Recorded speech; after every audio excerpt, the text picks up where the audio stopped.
ঝর্ণায় যাওয়ার পারফেক্ট সময়ে বর্ষাকাল। বাংলাদেশের সবচেয়ে বিপজ্জনক ঝর্ণা হিসেবে খৈয়াছড়া ঝর্ণাকে কাউন্ট করা হয়।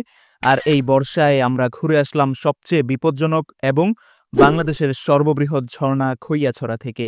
তো চলুন শর্টকাটে আজকে খৈয়াছড়া ঝর্ণার গল্প বলি। ডিটেইল কোনো ট্রাভেল গাইড দিচ্ছি না, শুধুমাত্র খৈয়াছড়া ঝর্ণায় আমাদের কিছু এক্সপেরিয়েন্স শেয়ার করছি।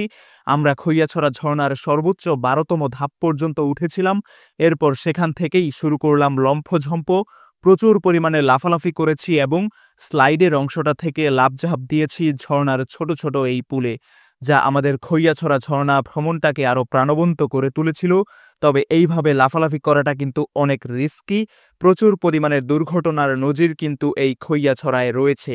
তো এখানে আসলে আপনারা অবশ্যই সাবধান। আর ট্রাভেলাররা তো নিশ্চয়ই জানেন খৈয়াছড়া ঝর্ণার অবস্থান চট্টগ্রাম জেলার মিরসরাই উপজেলার বারুইয়াঢালা জাতীয় উদ্যানে। ঝর্ণায় লাফালাফি ঝাপাঝাপি শেষ করে এরপর স্থির চিত্তে অনেকক্ষণ ধরে ঝর্ণার বয়ে যাওয়া কলকল শব্দ শুনে আমরা আমাদের মনকে পরিতৃপ্ত করেছি। অনেক কঠিন বাংলা বলে ফেললাম না তো? যাই হোক, শর্টকাটে এমন ভ্রমণের গল্প শুনতে আপনাকে ট্রিপ টেলস পেজটা ফলো করে রাখতেই হবে।